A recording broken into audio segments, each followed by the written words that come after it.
Muito bem, pessoal, aqui é o professor Rogério Santos. Vamos lá, vamos resolver exercício, vamos colocar em prática o que a gente aprendeu, tá? Movimento circular e uniforme. Então, primeira questão. Uma polia está ligada a um motor que efetua 2.400 RPM, ou seja, 2.400 rotações por minuto. Significa que esse motor, pessoal, ele gira 2.400 vezes em um minuto, tá bom? Determine, letra A, a frequência dessa polia em Hertz e na letra B, o seu período. Vamos lá, pessoal, o que é frequência, né? Frequência em Hertz é o número de repetições do movimento por segundo. Então, a frequência nada mais é do que o número de vezes que o movimento se repete. E quando a gente está medindo o tempo de repetição em segundo, a gente está tratando dessa frequência na unidade Hertz, tá bom? Então, o que a gente tem que fazer aqui agora é converter 2.400 RPM para Hertz. Então, como é que a gente vai fazer isso? Não, RPM significa rotações por minuto. Então, 2.400 RPMs é igual a 2.400 rotações em um minuto. Pessoal, quantos segundos tem em um minuto? Quem lembra? 60, não é verdade? Então, a gente vai fazer 2.400 dividido por 60. Fazendo essa divisão aí, a gente encontra 40 Hz. Agora, vamos para a letra B. Na letra B, a gente vai determinar o período. O que a gente sabe do período? Qual é a relação que existe entre período e frequência? Alguém lembra aí? O período do movimento é o inverso da frequência, tá? Ou seja, o período é 1 sobre F. Aí, substituindo aí, né, no lugar do F, a gente vai colocar a frequência que a gente utilizou, ou melhor, que a gente achou, né, encontrou, calculou no item A, que foi 40. Então, 1 sobre 40 é igual a 0,025. Portanto, a gente tem aí a frequência em Hertz igual a 40 e o período igual a 0,025 segundos, beleza? Pessoal, então essa aí é a ideia inicial dessa primeira questão. Vamos passar para a próxima? Vamos seguir para a próxima questão aí agora. Segunda questão. Em um relógio, qual é a velocidade angular dos ponteiros? Das horas, na letra A, na letra B, dos minutos e na letra C, dos segundos. Vamos determinar aí velocidade angular. Vamos lá. A velocidade angular é definida como a variação do deslocamento angular pelo intervalo de tempo. Então, ou seja, é quanto o ponteiro se desloca em termos de ângulo, tá? E dividido pelo tempo que ele gasta para fazer esse deslocamento aí. Então, na letra A, a gente vai calcular a velocidade angular do ponteiro das horas. O que a gente sabe? Que uma volta completa do ponteiro das horas, ele leva 12 horas, né? Vai do 12 até o 12, de novo, dá uma volta completa, leva 12 horas. E a gente sabe, também é muito fácil descobrir que em 12 horas tem 43.200 segundos. Como é que a gente sabe disso, pessoal? Basta multiplicar 12 por 3.600, tá? Por quê? Porque uma hora tem 3.600 segundos, é definida assim. Então, para você ter a quantidade de segundos em 12 horas, basta multiplicar 12 por 3.600. A gente acha 43.200. Muito bem, então a velocidade angular, ela é definida por essa, dentre as definições dela, né, a gente pode calcular também através dessa expressão aqui, ômega igual a 2π sobre t. Quem é t? É o período. Então, aqui ó, no lugar do t de período, vamos colocar aqui 43.200, que é o valor que a gente achou em segundos. Daí a gente vai ter 2π sobre 43.200, a gente pode simplificar aqui, né, por 2. Vai ficar em cima π e embaixo 21.600. Pessoal, em algumas questões, né, os autores, né, eles pedem para substituir π por 3 ou 3,14. Quando for esse o caso, né, aí a gente substitui aqui e divide para encontrar um outro valor aí. Mas como essa questão não citou isso, então a gente deixa desse jeito mesmo, π sobre 21.600. Vamos para a letra B. Na letra B, a gente vai calcular a velocidade angular do ponteiro dos minutos. E a gente sabe que esse ponteiro dá uma volta completa em 60 minutos, né? A cada 60 minutos, o ponteiro dos minutos dá uma volta completa.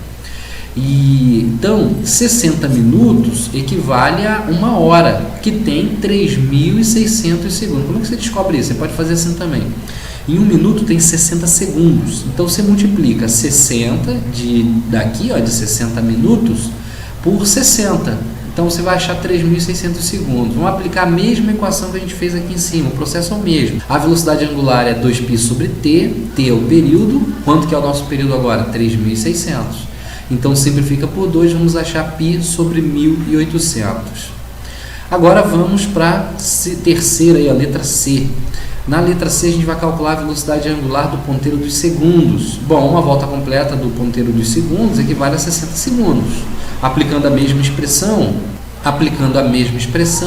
a gente vai achar que ômega, a velocidade angular é igual a 2π sobre t, t vale 60 segundos, simplifica por 2, a gente vai achar π sobre 30 radiano por segundo. Beleza, pessoal? Então, nesses 3 itens aí, a gente calculou a velocidade angular do ponteiro das horas, minutos e segundos, tá bom? Vamos lá, terceira questão. Uma polia de 10 centímetros de raio gira com frequência de 1.800 RPM. Determine, letra A frequência da polia em hertz e o seu período em segundos. Letra B, a sua velocidade angular, ou seja, da polia, né? E letra C, o módulo da velocidade de um ponto na periferia da polia. Vamos lá, pessoal, uma coisa de cada vez. Vamos para a letra A. Na letra A, a gente tem que a frequência é 1.800 RPM. A gente já viu que RPM é rotações por minuto. Então, basta a gente dividir ali 1.800 por 60, porque um minuto tem 60 segundos. Aí a gente vai encontrar 30. Aí seria 30 RPS, né, que são rotações por segundo. Só que essas rotações por segundo a gente chama de Hz, ou seja, Hertz. Joia? Vamos lá. Letra A, agora, quer dizer, ainda tem o período, né? Vamos calcular o período agora ainda na letra A. A gente tem que o período é o inverso da frequência. Ora, se a frequência deu 30, o período agora vai ser 1 sobre 30. Basta você dividir 1 por 30, você vai achar aí aproximadamente 0,03 segundos, tá? Então, para cada volta completa, ele gasta 0,03 segundos. Agora sim, vamos para a letra B. Na letra B, a gente tem que determinar a velocidade angular. Então, vamos utilizar essa expressão, ômega é igual a 2π sobre t. T, lembrando, é o período. Quanto é que foi o período que a gente achou? Aqui, ó, 0,03 segundos. Então, no lugar da letra T, você coloca 0,03. Bom, pessoal, aqui você pode simplificar, né? É 2 dividido por 0,03. Você vai achar que é aproximadamente 66. Então, a velocidade angular vai ficar 66 π radiano por segundo. Quando a questão pedir para você substituir esse π, você substitui, tá? Às vezes é por 3 ou 3,14. Mas como nessa questão também não citou, a gente permanece com ele ali até o final. Vamos para a letra C? Na letra C a gente tem que determinar o módulo da velocidade de um ponto da periferia da polia. Pessoal, essa velocidade aqui é velocidade linear, tá? A gente vai determinar a velocidade linear agora. Então, na letra C, a gente tem que o raio é 10 centímetros, a gente tem que converter para metro, unidade do sistema internacional. Então, como é que passa de centímetro para metro? Você divide por 100. Então, 10 dividido por 100 dá 0,10. Então, nosso raio é esse aqui, 0,10 metros. Para calcular a velocidade linear, a gente vai usar essa expressão, 2πrf, onde R é o raio da polia e F é a frequência dela. Bom, 2π é 2π, né? No lugar do raio, a gente vai colocar aqui o valor que a gente tem, 0,10. E no lugar da frequência, o valor que a gente achou aqui em cima na letra A, que é 30. Pessoal, multiplicando tudo, a gente vai achar 6π metro por segundo. Tá aí a nossa resposta, 6π metros por segundo. Vamos lá, pessoal, progredindo sempre. Estão acompanhando aí? Qualquer coisa, se tiver dúvida, vocês vão deixar nos comentários aí pra gente esclarecer. Tá joia? Questão número 4. Os motores elétricos de corrente alternada são construídos para girar com frequência determinada. Mas essa frequência nem sempre é a de que necessitamos. Faça 2 esquemas de dispositivos capazes de: letra A, reduzir a frequência fornecida pelo motor, e letra B, aumentar a frequência fornecida pelo motor. Pessoal, a ideia preliminar aqui é a seguinte: quando a gente tem polias, né, ligadas, tanto elas podem estar em contato uma com a outra ou ligadas através de correias ou correntes, a velocidade linear de qualquer ponto na periferia dessas polias é a mesma, tá? Não muda. Então, a velocidade linear na periferia de uma polia é igual à velocidade linear na periferia da outra polia, quando elas estão em contato ou quando estão ligadas por uma correia. Então a dica é essa daí. A gente precisa de um dispositivo desse que consiga conectar polias de raios diferentes através do contato físico entre elas ou através de correias. Bom, aqui vamos usar correia, né?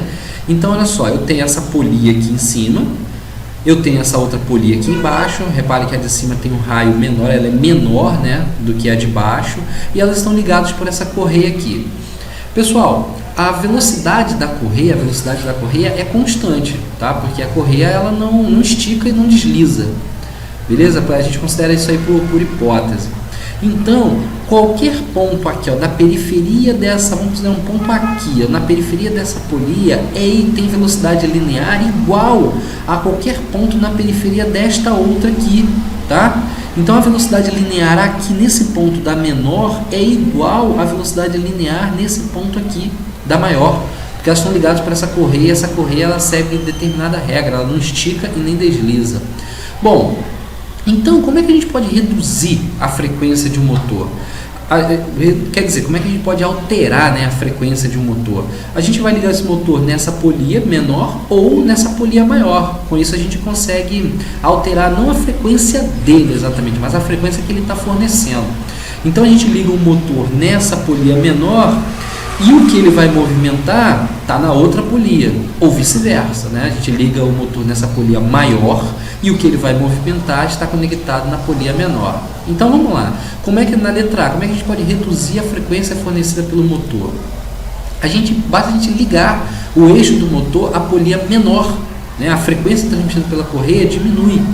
Então aqui, ó, quando eu estou se a velocidade linear é a mesma na periferia das duas polias e o motor estiver ligado nessa menor aqui, a frequência dessa outra vai ter que ser menor para poder compensar e ter as velocidades lineares iguais, beleza? Então tem que ligar o motor, para você reduzir a frequência fornecida pelo motor, tem que ligá-lo na polia de raio menor. E o inverso, né, pessoal? Para a gente conseguir um aumento da frequência desse motor, a gente deve ligá-lo na outra polia, nessa daqui. Então, se a gente ligar o motor nessa polia, a frequência que ele vai transmitir lá na outra vai ter que ser maior para poder compensar e a gente ter a velocidade linear tendo o mesmo valor nas duas, tá? Então, na letra B, ao ligar o eixo do motor à polia maior, a frequência transmitida pela correia vai aumentar. Então, aqui, o motor está ligado nessa polia maior, a frequência lá na outra vai ser maior para poder compensar e ter as velocidades lineares iguais, tá joia? Bom, na próxima questão acho que a gente vai entender melhor isso daí, tá? Vamos para outra questão. Então tá aqui, ó, questão número 5. Bastante parecida, né, com a outra, só que agora a gente tem as duas polias aqui, né, que são essas duas engrenagens aqui agora, elas estão conectadas fisicamente, tá?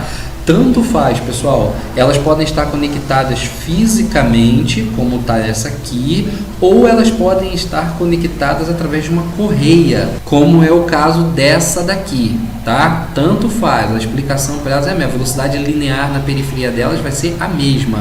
Então, é o seguinte, se essas duas polias aqui elas estão conectadas fisicamente, a velocidade linear na periferia dessa grande aqui é igual à velocidade linear na periferia dessa pequena, tá? Esse é o pressuposto, é disso que vocês não podem esquecer. Quando tiver polias acopladas, a velocidade linear na periferia de uma é igual à velocidade linear na periferia da outra, mesmo que elas tenham tamanhos diferentes, mesmo que elas tenham raios diferentes. E o que nos interessa disso daí? Nos interessa isso aqui, ó, que a frequência de uma vezes o raio dela é igual à frequência da outra vezes o raio dela, ou seja, cada polia vezes a frequência de cada polia vezes o seu raio é igual à frequência vezes o raio da outra polia. Então vamos considerar que esse lado esquerdo aqui se refere a essa polia ou engrenagem aqui grande, e esse lado B representa essa pequena aqui. O que a gente tem então? Que a frequência da polia grande vezes o raio da polia grande é igual à frequência da polia pequena vezes o raio da polia pequena, tá?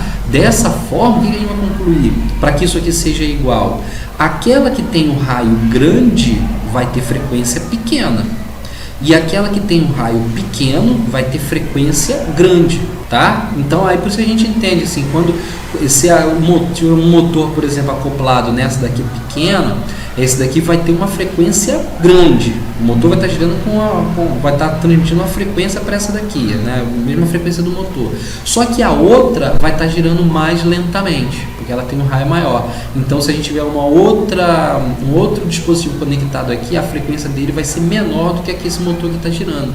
E o inverso, se o motor estiver conectado aqui nessa engrenagem grande, transmitindo a frequência dele para ela por sua vez vai transmitir uma frequência maior para uma engrenagem menor que estiver conectada a ela. É o que está dizendo essa fórmula, tá? Aqui tem frequência, aqui tem o raio maior, tem frequência menor. Aqui tem o raio menor, tem frequência maior. Então aqui a gente vai fazer substituições e vamos calcular. O que a gente quer? A gente quer a frequência de rotação da engrenagem maior. Então, aqui esse 3.000 RPM é a frequência de rotação da menor. O que a gente espera, pessoal? Que a gente vai encontrar um valor aqui menor do que esses 3.000 RPM, né? Vamos lá, vamos ver. Então, agora a gente vai fazer as substituições, né? Então, aqui ó, vai ficar assim, a frequência de rotação da maior vai ser igual à frequência da menor, que está aqui, ó, vezes o raio da menor, 2,5, a gente tirou aqui do texto, dividido, esse raio aqui, né, da maior, está aqui multiplicando, vem aqui para baixo dividindo. Ele vale 25 centímetros. Então, fazendo esse cálculo aí, a gente vai encontrar que a frequência de rotação da maior é de 300 RPM. Ah lá, de fato, a gente tem que a rotação aqui da menor de 3.000 e a da maior é de 300. Ou seja, aquela que tem o maior raio vai ter a menor frequência, e aquela que tiver a menor frequência vai ter, aquela que tiver o menor raio vai ter a maior frequência para poder compensar esses dois lados aqui. Tá joia, pessoal? Então tá aí resolução de alguns exercícios do movimento circular uniforme. Na dúvida vocês deixam aí nos comentários que a gente vai responder para vocês. Em seguida vocês também vão ter mais exercícios para fazer, tá bom? Abração aí para vocês. Aqui é o professor Rogério Santos.